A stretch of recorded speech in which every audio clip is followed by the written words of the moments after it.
calendar oddity may affect aircraft transactions in the final days of 2021, but the FAA is helping out following appeals from the industry. From the National Business Aviation Association, this is Flight Plan. I'm Rob Finfrock with your trusted source for business aviation news. The FAA Registry is tasked with issuing aircraft registration certificates and processing documents such as liens on aircraft transactions. And the registry has been very busy this year thanks to the robust market for business aircraft, and especially as we approach the final days of 2021. And that presented a problem, as Scott O'Brien, NBAA Senior Director for Public Policy and Advocacy, tells us. About a week and a half ago, it was identified to us by some of the aircraft manufacturers and brokers that due to the way the calendar is structured this year, with the first being on a Saturday, federal employees receive the 31st, so Friday, December 31st, as a federal holiday. And that means that the FAA Aircraft Registry in Oklahoma City, which is, of course, critical for closing aircraft transactions, registering aircraft, kind of anything to do with the closing process, they would also not be open on the 31st.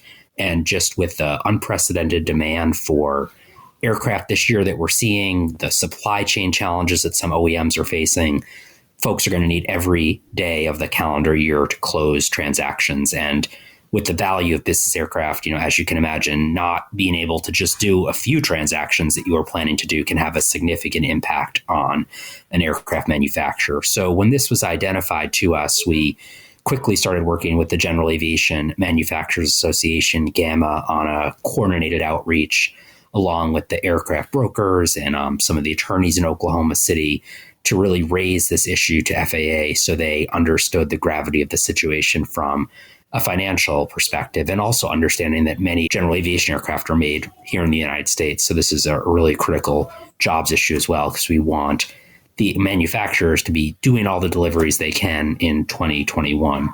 As Scott alluded to, the FAA Registry applies to multiple facets of an aircraft transaction, not just the airframe itself. Here's Jens Hennig, GAMA's Vice President of Operations, with more on that.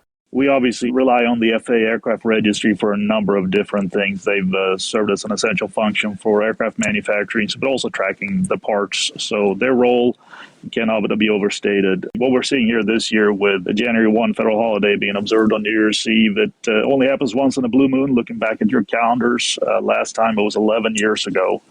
With the demand that we're seeing, that's an unfortunate set of circumstances to close out the year. We always see that last week between Christmas and New Year's being especially busy, and we expect it to be very much so here in 2021. I think the important thing that we see from the manufacturer side is taking steps to move those transactions that are possible to the left in the schedule. 2 short weeks there closing out the year, it's not helpful.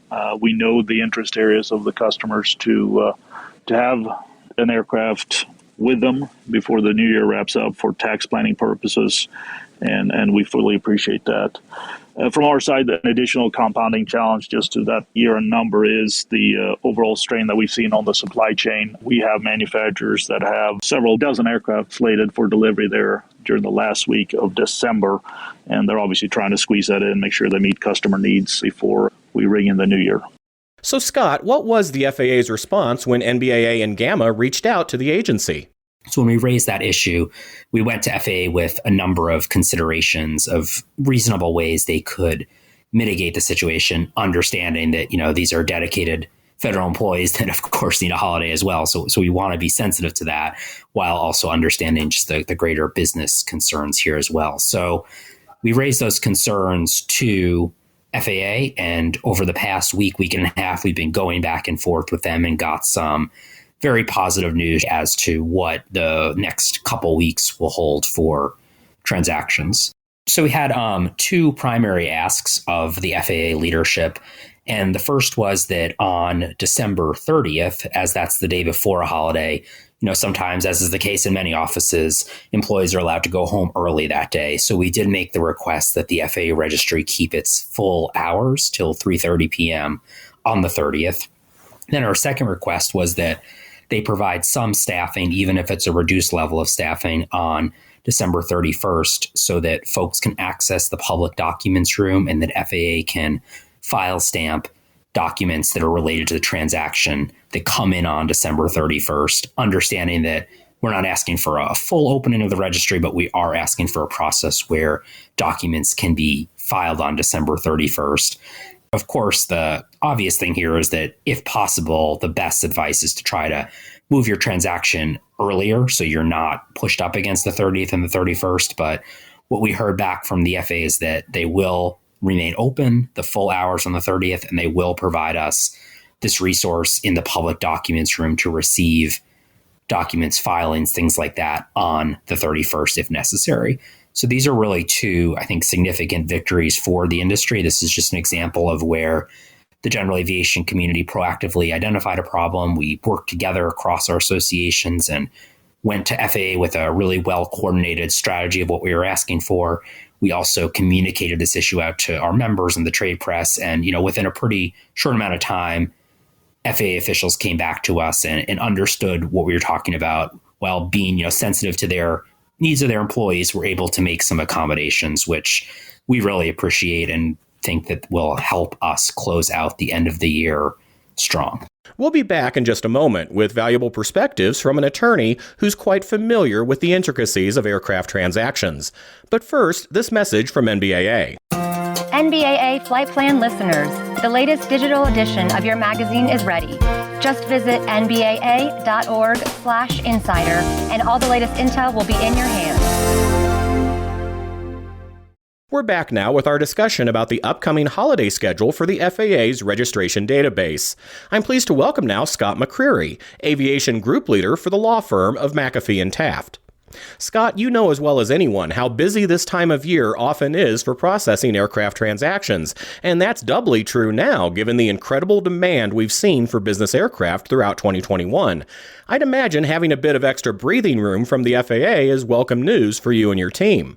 Certainly. December is normally a very busy time of year. And of course, often parties are trying to close their transactions, by the end of the year for tax and other reasons. And so having that additional day with the FAA open on the 31st is extremely helpful, especially considering the fact that banks were open on the 31st and parties could wire and transfer money on the 31st. The fact that the FAA would have been closed on the 31st kind of presented a unique problem for the industry that we don't often see. So for those who may still be in the initial stages of an aircraft transaction or maybe haven't even started yet on that process, is there still time to get everything finalized and submitted before the calendar turns to 2022? It's an uphill climb at this point for someone who's just now getting involved with buying or selling an aircraft, but that doesn't mean it can't be done. And there will be lots of transactions that probably originate now and end up closing this year. And having that extra day is really going to help. But if parties are closing an aircraft transaction the last week in December, their best bet is to try to close the 29th or the 30th and not wait until the 31st.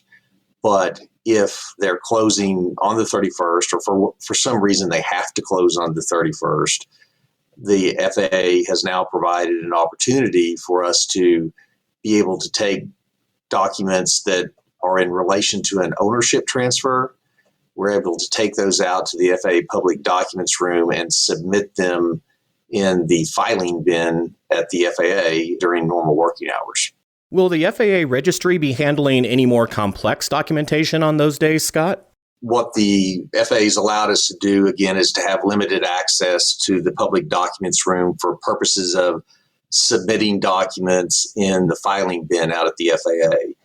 And in addition to that, they've agreed to a skeletal staff on the 31st, and that staff has agreed to process and file stamp documents that have been submitted in the filing bin, as well as documents that have been properly emailed to the FAA. They're not going to process them in any way other than file stamping them. But the file stamp is the perfection point that many lenders and parties rely on when it comes to making sure that their interests are properly perfected or established at the FAA. So that's good news. What the FAA is not going to be able to do with this limited availability in the skeletal staff is they're not going to be able to actually process the documents and issue a flywire. So if you have an aircraft that either is not on the U.S. registry and needs to fly on the 31st, and they would require a Flywire to do that, they're not going to be able to make that flight. The registry is not going to be able to process imports or exports. That type of documentation won't be processed. They won't be able to issue duplicate certificates of registration or re-register aircraft. And kind of one of the more important things is they won't be able to process and issue unique authorization codes. So normally you would file a Form 805135 with the registry, and then 30 minutes or an hour later, they would provide you with a unique authorization code, which you need to register interest on the international registry in many circumstances. That code won't be provided on the 31st. So if you have a transaction that falls under the Cape Town Treaty or that requires, registrations on the international registry, parties should still make sure that they've either been able to register prospective interest on the international registry prior to the 31st, or that they've submitted and obtained a unique authorization code prior to the 31st so that those registrations could be made on the 31st. One other request that we had from the FAA is that they're not able to process payments or checks that are submitted with documents on the 31st because of their limited staffing. So they've requested that parties pay through pay.gov in connection with their filings. And they've also requested that any documents that are submitted in the bin or emailed into the registry that you note on the filing cover letter that they're ownership transfer documents, and that will be their trigger to actually take those documents and process them for file stamping. No other documents will be processed, so that's pretty important that you designate in the filing cover letter that these are ownership transfer documents. Thank you very much for that information, Scott. And I'd also like to thank Jens Hennig with GAMA and NBAA Scott O'Brien for sharing this news with us today. For additional details about working with the FAA Registry when completing an aircraft transaction in these final days of the year, be sure to check out nbaa.org/registry. And that's the latest from the National Business Aviation Association. Remember, you can subscribe to all Flight Plan episodes at Apple Podcasts in the App Store, wherever you find your favorite podcasts, including by asking Alexa or another connected device, or download them from nbaa.org. I'm Rob Finfrock. Thanks for listening, and join us next time for a new episode of Flight Plan.